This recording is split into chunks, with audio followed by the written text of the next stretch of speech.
बीज चला गया है, बीज फेंक दिया गया है, अच्छी जमीन में बीज गिरेगा, ये जो भांज है उसको फर्क नहीं पड़ेगा, भांज को फर्क नहीं पड़ता, भांज होता है उसको फर्क नहीं पड़ता। रिसीव कौन करेगा?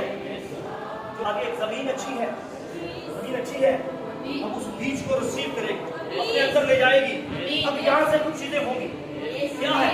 देखिए मैंने कई बार एक औरत की मिसाल दिया।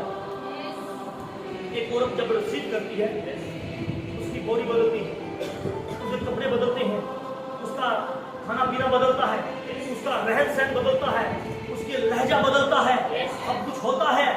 अब सुने, लास्ट वाले दिन में बिल्कुल वो हलीम हो जाती है, लास्ट वाले दिन में बिल्कुल हलीम हो जाती है। वो क्यों हलीम होती है? ताकि आप बहुत ज्यादा बात नहीं करती।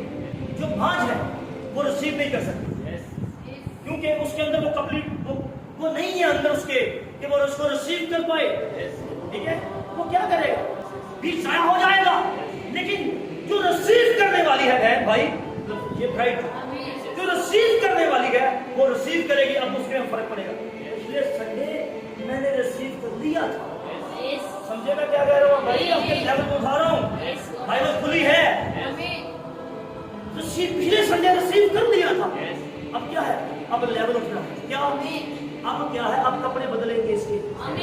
अब ये तंग कपड़े नहीं पहनेगी, अब भाई भी टाइट्स नहीं पहनेगा। अब मतलब है टाइट्स की बात करो, मतलब अब वो तंग नहीं पहनेगा, अब उसके कपड़े स्टाइलिश नहीं होंगे। अब क्या इसमें रिसीव कर ली है? हमें लग रही ना क्या कह रहे हो? अब ये बहन जो है ये अब लेपा पोशी नहीं करेगी, चोरी भी नहीं करेगी, इसके दरवाजों में भी कुछ नहीं होगा, इसकी कबट में भी कुछ नहीं होगा। क्यों? क्योंकि इसने कुछ रिसीव कर लिया।